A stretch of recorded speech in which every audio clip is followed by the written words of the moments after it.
Shalom haleluya, puji Tuhan. Selamat pagi jemaat Tuhan. Selamat pagi Bapak Ibu Saudara dimanapun Saudara berada. Masih bersama dengan kami JKI Pondok Daud dalam ibadah doa pagi online. Saya menyapa bagi saudara-saudara semua. Saya yakin dan percaya bahwa kasih kemurahan Tuhan, kebaikan Tuhan limpah atas hidup kita. Untuk itu marilah pada pagi hari ini kita menaikkan syukur kita bagi Yesus. Kita menaikkan sembah kita. Kita mau agungkan Dia, Allah yang peduli, Allah yang mengerti atas kita. Bersama kita mau tundukkan kepala, saya ajak untuk kita berdoa. Hati kami limpah dan ucapan syukur Tuhan. Ketika pada pagi hari ini Kau bangunkan kami dengan keadaan yang baik, dengan kesehatan yang baik. Kami bersyukur Tuhan atas segala berkat Tuhan, penyertaan Tuhan yang limpah atas hidup kami. Terbukti Tuhan pada saat ini kami ada. Sekali lagi, satu hari lagi Engkau berikan kesempatan pada kami untuk menikmati hidup ini.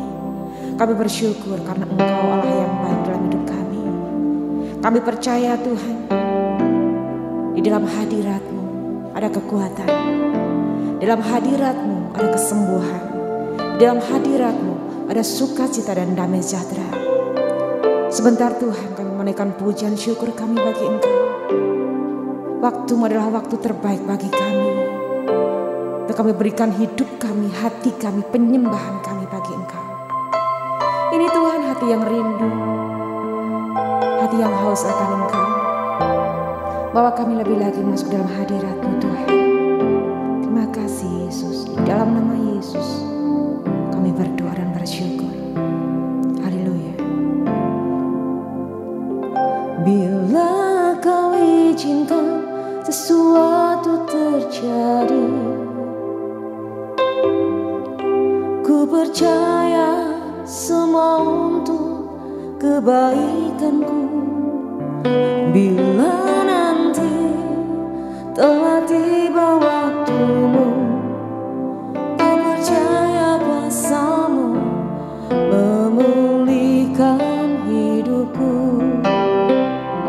Waktu Tuhan pasti yang terbaik. Walau kadang tak mudah dimengerti, lewati cobaan, ku tetap percaya waktu Tuhan pasti yang terbaik. Dengan kesungguhan hati kita menyatakan bagi Yesus kita, bila Kau izinkan sesuatu terjadi, ku percaya semua untuk kebaikanku. Bila nanti telah tiba waktu-Mu, ku percaya kuasa-Mu memulihkan hidupku. Katakan bersama-sama, waktu Tuhan pasti yang terbaik. Walau kadang tak mudah dimengerti, lewati cobaan, ku tetap percaya waktu Tuhan pasti yang terbaik. Waktu Tuhan pasti yang terbaik.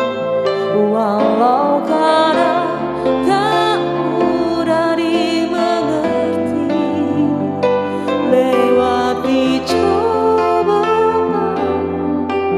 ku tetap percaya waktu Tuhan pasti yang terbaik. Mari saudara terkasih, saya percaya bahwa hati Tuhan disenangkan atas pujian dan penyembahan kita. Datang pada Yesus lebih lagi.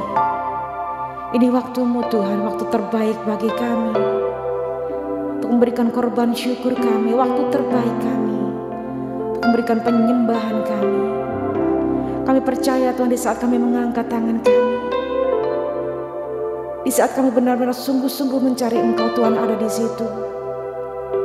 Dan kami percaya Tuhan, di saat kami menyembah, pemulihan sedang Tuhan kerjakan, kesembuhan sedang Tuhan kerjakan. Terima kasih Tuhan, terima kasih Yesus. Mari saudara terkasih, angkat kedua tanganmu di hadapan Tuhan. Yakini dan percaya bahwa Yesus menjamahmu dan menjamahku saat ini. Yakin bahwa Dia hadir.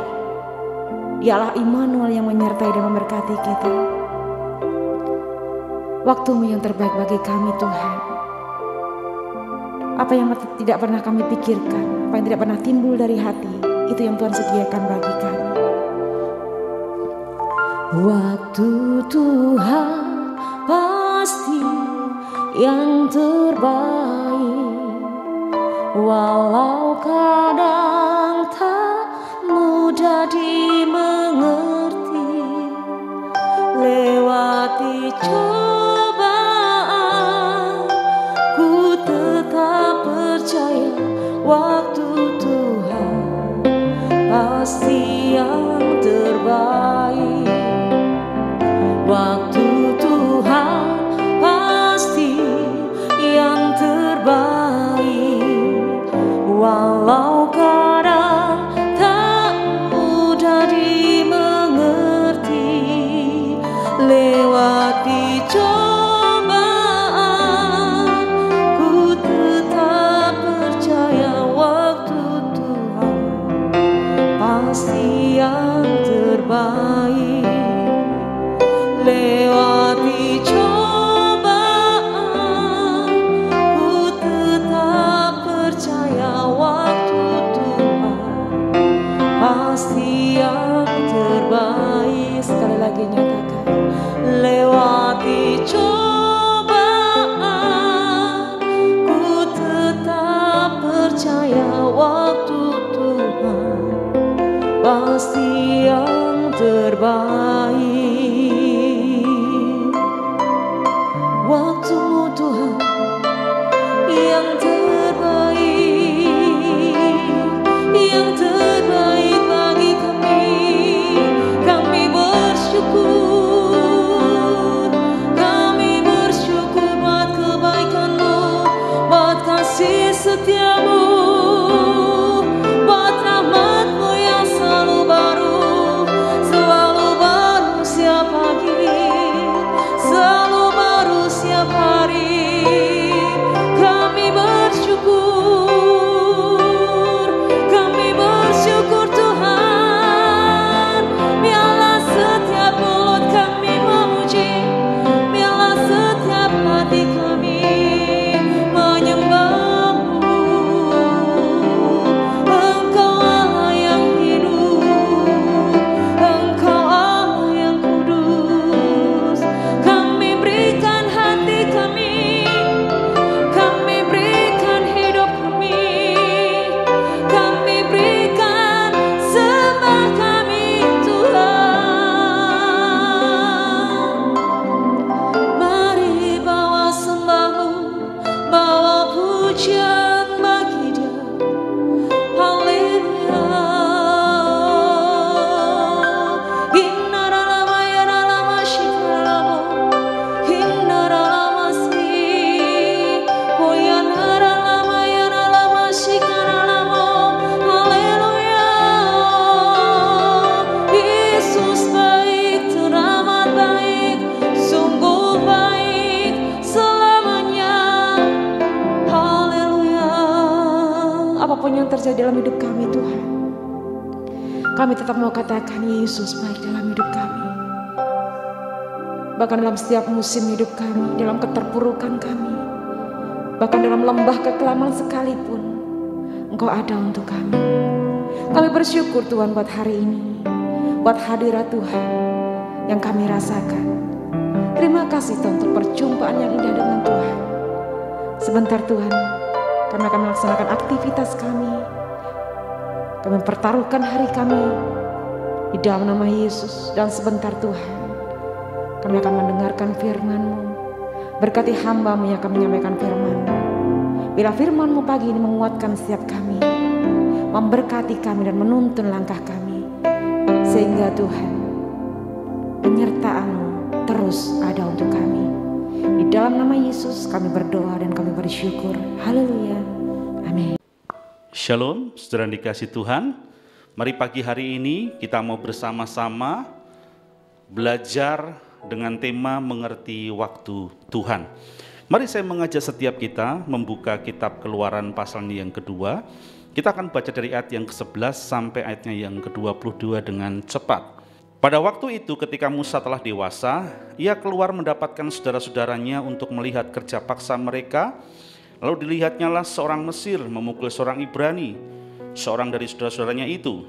Ia menoleh ke sana sini dan ketika dilihatnya tidak ada orang, dibunuhnya orang Mesir itu dan disembunyikan mayatnya dalam pasir. Ketika keesokan harinya ia keluar lagi, didapatinya dua orang Ibrani tengah berkelahi. Ia berkata kepada orang bersalah itu, "Mengapa engkau pukul temanmu?" Tetapi jawabnya, "Siapakah yang mengangkat engkau menjadi pemimpin dan hakim atas kami? Apakah engkau bermaksud membunuh aku, sama seperti engkau telah membunuh orang Mesir itu?" Musa menjadi takut, sebab pikirnya tentulah perkara itu telah diketahui. Ketika Fir'aun mendengar tentang perkara itu, dicarinya ikhtiar untuk membunuh Musa. Tetapi Musa melarikan diri dari hadapan Fir'aun dan tiba di tanah Midian, lalu ia duduk-duduk di tepi sebuah sumur. Adapun imam di Midian itu mempunyai 7 anak perempuan. Mereka datang menimba air dan mengisi palungan-palungan untuk memberi minum kambing domba ayahnya. Maka datanglah gembala-gembala yang mengusir mereka. Lalu Musa bangkit menolong mereka dan memberi minum kambing domba mereka. Ketika mereka sampai kepada Reuel, ayah mereka, berkatalah ia, "Mengapa selekas itu kamu pulang hari ini?" Jawab mereka, "Seorang Mesir menolong kami terhadap gembala-gembala. Bahkan ia menimba air banyak-banyak untuk kami dan memberi minum kambing domba." Ia berkata kepada anak-anaknya, "Di manakah ia? Mengapa kamu tinggalkan orang itu? Panggillah dia makan." Musa bersedia tinggal di rumah itu. Lalu diberikan Rehulah Sibora, anaknya kepada Musa. Perempuan itu melahirkan seorang anak laki-laki. Maka Musa menamainya Gersom, sebab katanya, "Aku telah menjadi seorang pendatang di negeri asing."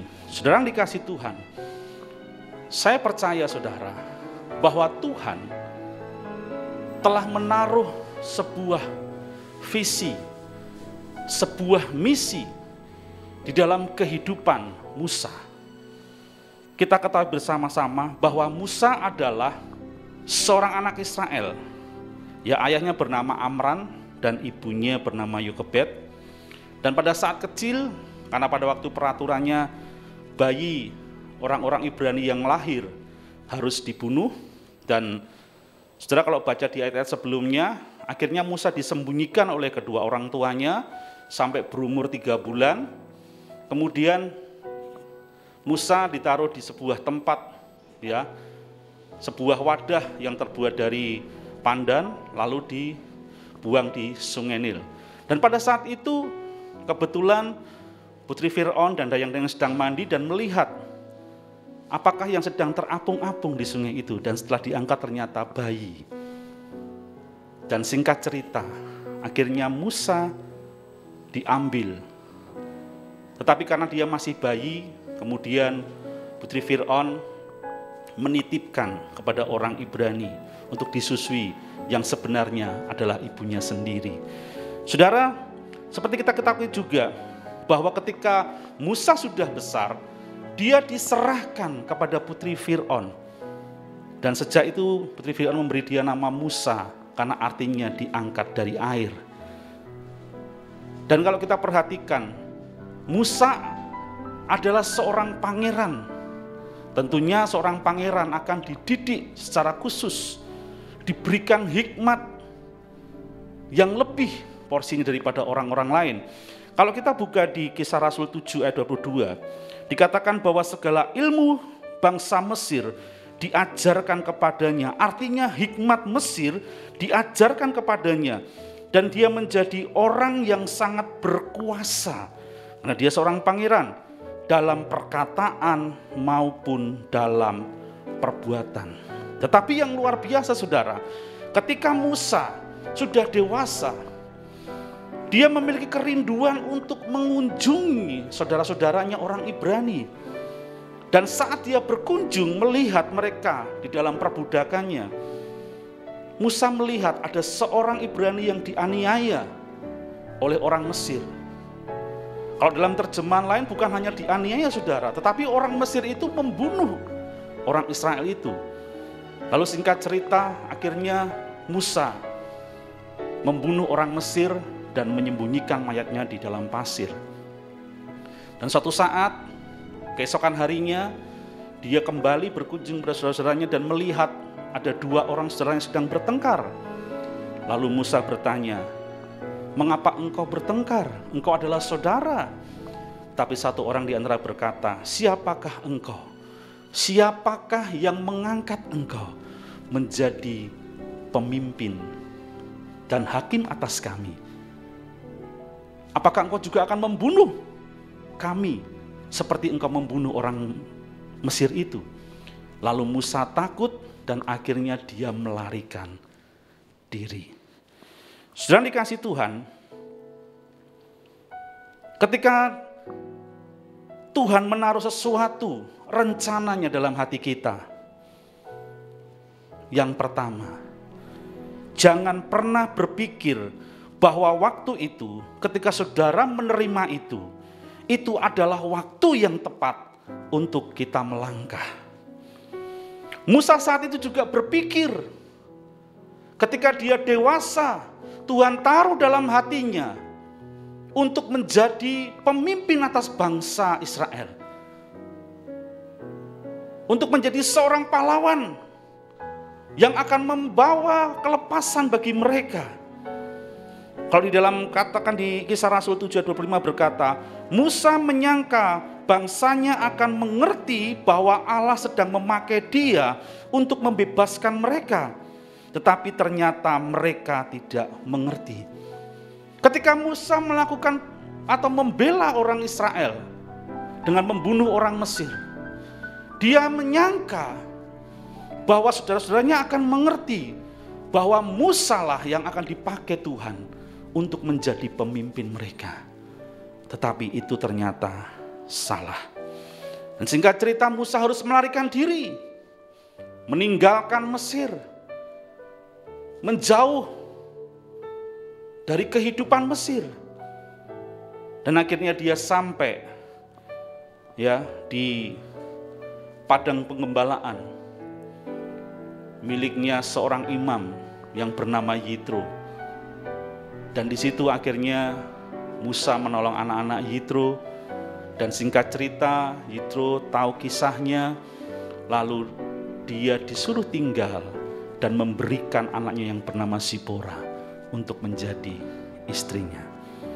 Saudara, kalau kita membaca seperti ini saudara, seolah-olah visi, misi, rencana Allah yang Tuhan sudah tetapkan buat Musa itu kandas. Seolah-olah itu padam. Tetapi satu perkara saudara, firman Tuhan berkata bahwa di dalam Roma 8 ayat 28, bahwa Allah turut bekerja di dalam segala sesuatu untuk mendatangkan kebaikan bagi setiap orang yang mengasihi Tuhan dan terpanggil sesuai dengan rencana Allah. Rencana Allah pada waktu seolah-olah padam atas hidup Musa. Kenapa? Karena dia harus pergi, harus tinggal di rumah mertuanya, harus membantu mertuanya menggembalakan kambing domba. Dan kalau saudara hitung saudara, bukan waktu yang singkat ketika Musa ada di tanah penggembalaan itu. Ada 40 tahun Musa harus menggembalakan ternak daripada mertuanya. Seolah-olah visi daripada Tuhan itu padam. Tetapi saya percaya bahwa ketika Tuhan menaruh suatu rencana dalam hidup seseorang, rencana itu tidak akan pernah gagal Tuhan genapi. Amin saudara. Mungkin saudara juga mengalami seperti Musa. Dalam hatimu Tuhan sudah taruh sesuatu visi, misi yang besar.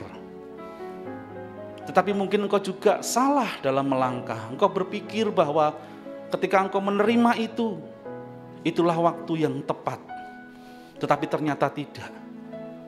Sehingga engkau mungkin mengalami sesuatu yang tidak pernah engkau harapkan. Dan rasa-rasanya hari-hari itu, visi yang Tuhan berikan itu menjauh dari hidup saudara. Tapi ingat saudara, bahwa firman Tuhan itu ya dan amin. Firman Tuhan itu tidak pernah gagal digenapi dalam kehidupan kita. Untuk itu saudara dikasih Tuhan, hari-hari ini, mari ketika engkau menerima visi yang daripada Tuhan, jangan cepat mengambil tindakan secara pribadi. Tetapi berdoalah kepada Tuhan. Bertanya lebih lanjut kepada Tuhan. Tuhan, semakin perjelas visimu. Semakin perjelas waktunya. Kapan aku harus melangkah? Saya percaya ketika kita belajar dari pengalaman Musa, kita nggak akan pernah salah dalam melangkah hidup di dalam kehidupan kita. Seandainya pun kita sempat salah, ingat, rencana Tuhan tidak pernah gagal. Asal ketika kita kembali kepada rencana Allah semula, maka visi misi yang Tuhan berikan dalam hidup kita itu pasti dinyatakan buat hidup kita. Untuk masalah waktu, kita kembalikan kepada waktunya Tuhan. Untuk itu saudara yang dikasih Tuhan, mari pagi hari ini kita sudah belajar mengenai kehidupan Musa, masa-masa persiapan Musa. Musa pernah salah.